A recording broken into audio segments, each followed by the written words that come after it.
Fala pessoal, no vídeo de hoje eu vou apresentar para vocês a resolução do exercício proposto de criar uma lista circular duplamente encadeada com sentinela. O exercício é relativamente simples, é para gerar 1000 números aleatórios entre esse valor aqui e esse valor e depois inserir eles dentro dessa lista circular.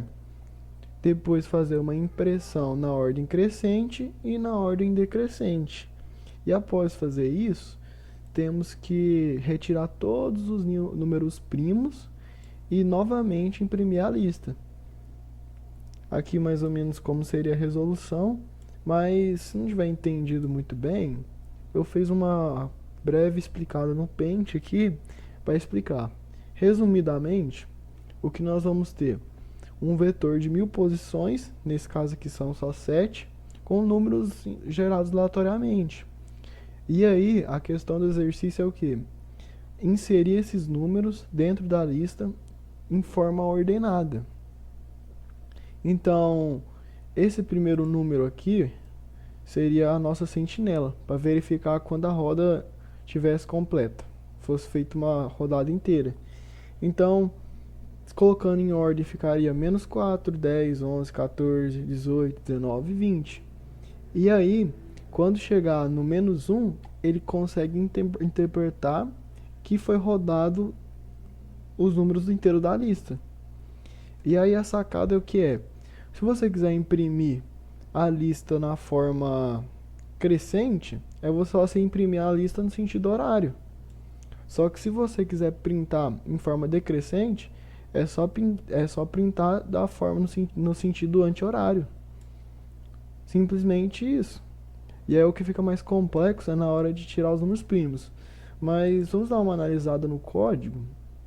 Primeiramente, temos um nó, né, que vai ser criado com um valor e o nó anterior e o próximo. Bem simples essa parte, né? E vamos para a lista.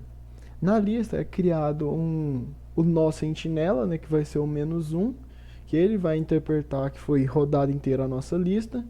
E aí, quando for inserir o primeiro valor, ele cria a cabeça e aí ele vai percorrer um while, que nesse while ele vai identificar a posição. Então ele vai ficar passando a posição até identificar o valor. Por exemplo, vamos falar que a lista está quase completa, só falta o 10.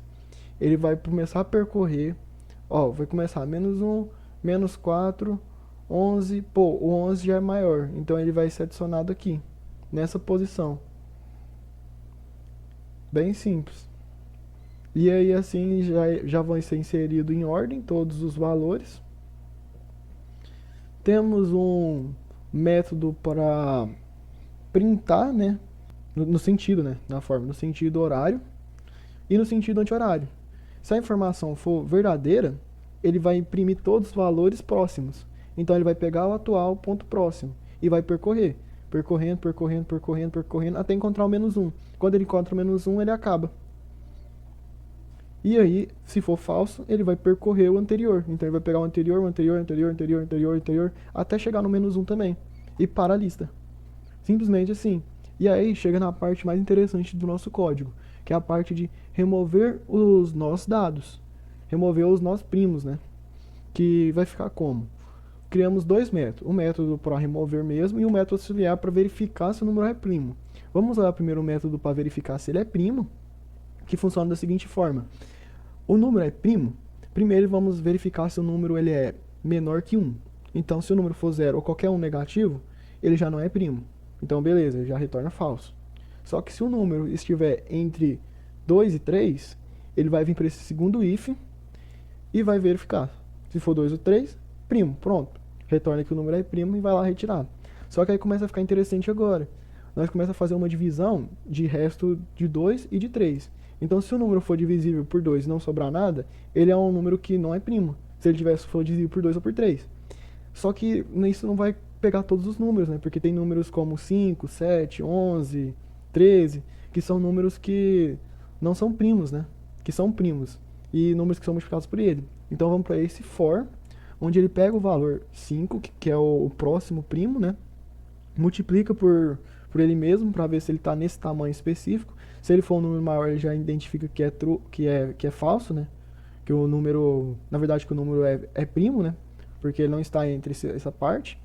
Caso ele não esteja, ele vai verificar se o número 5, se ele é divisível pelo número 5 e pelo próximo que vai ser 7, somado com 2, então 5 mais 2, 7. Vai verificar, se for divisível, ele vai retornar como falso. Se caso não seja, ele vai somar o 5 aqui mais o 6. Então vai ser o 11. Aí aqui vai ser agora o 11 e o 13. E verificar novamente se vai ser falso ou verdadeiro. E assim adiante até encontrar um número que seja, ou que ele seja multiplicado por ele seja maior, né? Que esse valor, ele quebra o laço e fala que é verdadeiro. Ou se não, ele vai percorrer até encontrar o local certo do número. Essa aqui é a lista, né? É um pouquinho fácil o código, né? Só a parte de verificação se ele é primo começa a ficar um pouco complexo, né?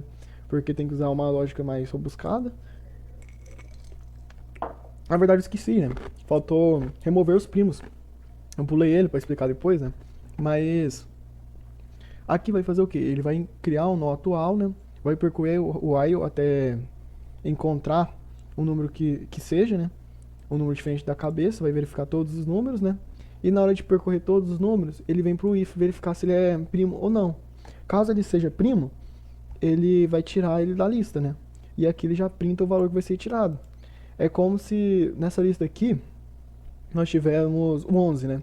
É como se tivesse pegado o nó que estava aqui, né? Ligado nesses dois e nesses dois, né? O próximo e o anterior, né? Desses dois. E feito o seguinte. Nós cortamos esses dois aqui. E agora o 10 vai ser ligado no 14 e o 14 vai ser ligado no 10. E é como se ele não estivesse aqui mais. Aí o Java Collect vai pegar ele e apagar a existência desse número. Simplesmente assim. E aí ele vai percorrer todos os lugares onde tem número primo e fazer essa alteração. Bem simples nessa partezinha aqui, mas bem importante. Se você errar aqui e passar o próximo, você pode perder os valores da sua lista e acabar com tudo. Aí caso não seja, você vai pular para o próximo e verificar até encontrar um valor que seja primo. E aí nós vamos para a nossa main, onde vai ser executado isso. Aqui, o que nós temos? Um vetor com 1000 posições e temos um gerador de número aleatório. Aí nós criamos um for que vai adicionar valores até chegar em 1000. E aqui, aonde vai ser gerado o número aleatório, do tanto que foi pedido no exercício, né? Do 1999 até 9.999. E aí nós criamos a nossa lista. E a parte que é interessante é esse for que ele vai pegar o primeiro número do vetor e adicionar na lista em ordem. E aí ele vai pegar o segundo valor e adicionar na lista em ordem. E vai fazer aquilo que eu tinha falado, né? Ele vai ficar percorrendo e adicionando todos os números que tem nesse vetor até chegar no fim e a lista vai estar completa 100%, né? Então ele vai adicionar todos esses valores aqui. De forma bem resumida, é isso. E aí temos o print, onde ele vai pegar aquele print lá, aquele método que eu disse, né? Vai verificar se é verdadeiro ou se é falso. Aí na parte de ordem crescente é o verdadeiro e na parte falsa o decrescente, como eu tinha dito, né? E aqui ele vai tirar os números e vai printar os números que não são primos. Resumidamente, isso é o código. Rodando, tinha dado algum erro na minha lista, não entendi. O erro não entendi porque tinha dado, algum bug do próprio VS.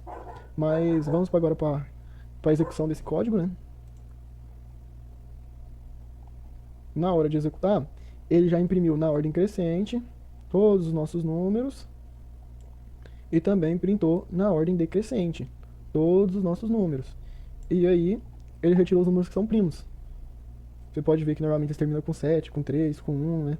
Com 11, 13. Bem, todos os números mesmos foram retirados, né? Por aquele esquema que eu tinha dito lá da verificação se são primos ou não. E aí, a nossa próxima parte é a lista printada de forma ordenada, sem os números que são primos, sem os números primos. E assim fica completo a nossa lista, duplamente encadeada circular, com sentinela. Implementado de uma forma relativamente simples e coesa. Se você gostou do vídeo, dá um like, compartilha. E para finalizar é isso, né?